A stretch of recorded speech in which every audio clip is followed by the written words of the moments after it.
Ashhamah bin Abjar yang dikenal dengan sebutan An-Najasyi. Ayah Ashomah adalah raja negeri Habasyah, dan dia tidak memiliki anak melainkan beliau. Kondisi ini dipandang kurang baik untuk masa depan negeri itu.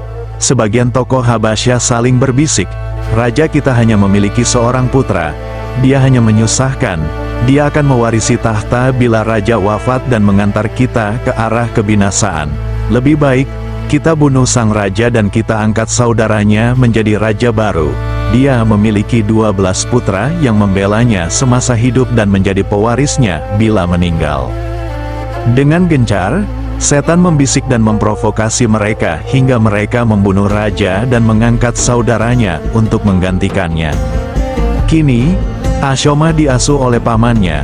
Dia tumbuh menjadi pemuda yang cerdas, penuh semangat, ahli berargumen, dan berkepribadian luhur. Ia menjadi andalan pamannya dan diutamakan, lebih daripada anak-anaknya sendiri. Namun, setan kembali memprovokasi para pembesar Habasyah. Mereka kembali berembuk, di antara mereka berkata, "Kita khawatirkan bila kerajaan ini jatuh ke tangan pemuda itu, pastilah dia akan membalas dendam atas kematian ayahandanya dahulu." Akhirnya, mereka menghadap raja dan berkata, "Tuanku, kami tidak bisa merasa aman dan tenteram bila Tuan belum membunuh Ashomah atau menyingkirkannya dari sini. Dia telah beranjak dewasa dan kami khawatir dia akan balas dendam." Mendengar permintaan tersebut, raja sangat murka dan berkata, "Sejahat-jahat kaum adalah kalian. Dahulu kalian membunuh ayahnya dan sekarang kalian memintaku untuk membunuhnya pula. Demi Allah, aku tak akan melakukannya." Mereka berkata, "Kalau begitu kami akan mengasingkannya dari negeri ini." Sang raja tak berdaya menghadapi tekanan dan paksaan para pejabat yang jahat itu. Tak lama setelah diusirnya Ashomah, tiba-tiba terjadi peristiwa di luar dugaan. Badai mengamuk disertai guntur dan hujan lebat. Sebatang pilar istana roboh menimpa sang raja yang sedang berduka akibat kepergian keponakannya. Beberapa waktu kemudian, dia wafat.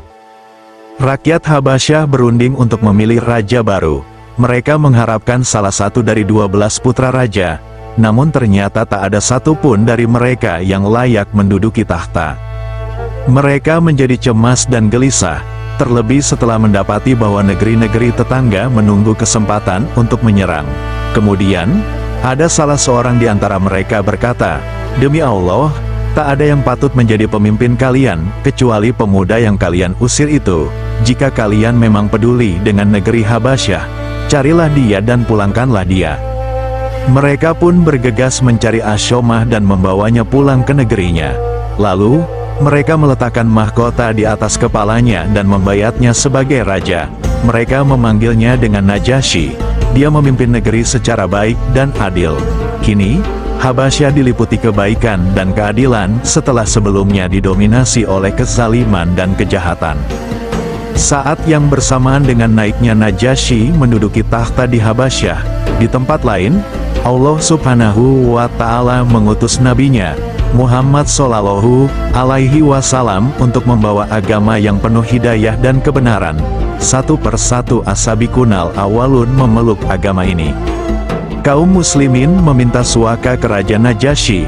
Orang-orang Quraisy mulai mengganggu dan menganiaya mereka.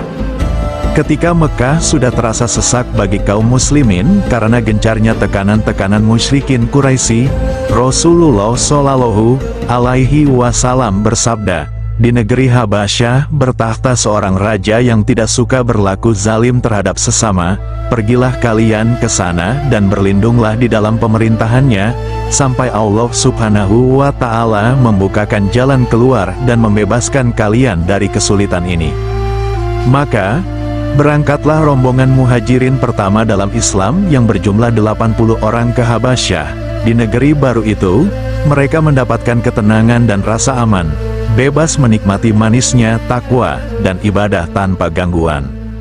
Akan tetapi, pihak Quraisy tidak tinggal diam setelah mengetahui bahwa kaum muslimin bisa hidup tenang di Habasyah. Mereka segera berunding menyusun makar untuk menghabisi kaum muhajirin atau menarik mereka kembali ke Mekah. Mereka mengirimkan 2 orang utusannya kepada Najasyi di Habasyah. Keduanya orang pilihan dan pandai berdiplomasi, yaitu Amru bin Ash dan Abdullah bin Abi Rabiah. Mereka berangkat dengan membawa hadiah-hadiah dalam jumlah besar untuk Najasyi dan para pejabat tinggi Habasyah yang dikenal menyukai barang-barang dari Mekah. Sesampainya di Habasyah, keduanya terlebih dahulu menjumpai para pejabat sambil menyuap mereka dengan hadiah-hadiah yang dibawa. Keduanya berkata, "Di negeri Anda, telah tinggal sejumlah pengacau dari kota kami. Mereka keluar dari agama nenek moyang dan memecah belah persatuan kami. Maka, jika nanti kami menghadap Najasyi dan membicarakan masalah ini, kami mohon Anda semua mendukung kata-kata kami untuk menentang agama mereka, tanpa bertanya, kami adalah kaum mereka. Kami lebih mengenal siapakah mereka dan mengharapkan agar kalian sudi menyerahkan mereka kepada kami." Setelah memilih saat yang tepat, Amru bin Ash dan Abdullah bin Abi Rabiah menghadap Najasyi. Mereka terlebih dahulu sujud menyembah seperti yang biasa dilakukan orang-orang Habsyi. Najasyi menyambut keduanya dengan baik karena sebelumnya dia telah mengenal Amru bin Ash. Kemudian, tokoh Quraisy itu memberikan hadiah-hadiah yang indah disertai titipan salam dari para pemuka Quraisy yang dipimpin oleh Abu Sufyan.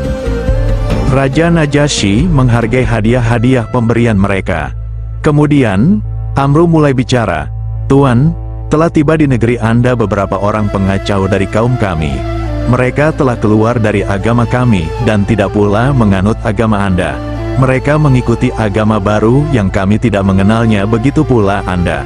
Kami berdua diutus oleh pemimpin kaum kami untuk meminta agar tuanku mengembalikan mereka kepada kaumnya, karena kaumnya lah yang lebih tahu akibat yang dimunculkan oleh agama yang baru itu, berupa fitnah dan kekacauan yang mereka timbulkan." Najasyi menoleh kepada para penasihat istana dan meminta pendapat mereka. Mereka berkata, "Benar, tuanku, kita tidak tahu tentang agama baru itu dan tentunya kaum mereka lebih paham akan hal itu daripada kita."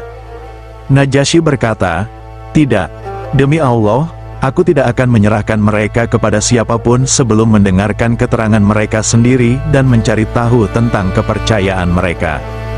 Bila mereka dalam kejahatan maka aku tidak keberatan untuk menyerahkan mereka kepada kalian.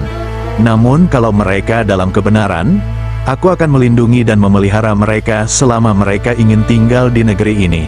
Demi Allah, aku tidak akan melupakan karunia Allah kepada diriku yang telah mengembalikan aku ke negeri ini karena ulah orang-orang yang keji." Kaum muslimin yang hijrah itu pun dipanggil Najasyi ke istana. Mereka menjadi bertanya-tanya, lalu saling bertukar pikiran sebelum berangkat. Di antara mereka ada yang berkata, "Apa jawaban kita nanti jika ditanya tentang agama kita?" Yang lain menjawab, "Kita katakan saja perkara yang difirmankan Allah dalam kitabnya, dan kita jelaskan segala yang diajarkan oleh Rasulullah Shallallahu Alaihi Wasallam tentang Rabb-Nya." Berangkatlah mereka menuju istana. Di sana, mereka melihat Amru bin Ash dan Abdullah bin Abi Rabiah. Sementara uskup-uskup Najasyi duduk berkeliling dengan pakaian kebesaran mereka dengan kitab-kitab yang terbuka di tangan. Kaum muslimin duduk di tempat yang telah disediakan setelah memberi salam secara Islam. Amru bin Ash menoleh kepada mereka dan bertanya, "Mengapa kalian tidak sujud kepada raja?" Mereka pun menjawab, "Kami tidak sujud kecuali kepada Allah Subhanahu wa Ta'ala." Najasyi menggeleng-gelengkan kepala karena kagum dengan jawaban itu. Dia memerhatikan mereka dengan pandangan simpati, lalu berkata, "Apa sebenarnya agama yang kalian anut? Kalian meninggalkan agama nenek moyang kalian dan tidak pula mengikuti agama kami." Setelah memohon izin, Ja'far menjawab, "Wahai Raja, sesungguhnya kami sama sekali tidak menciptakan agama baru.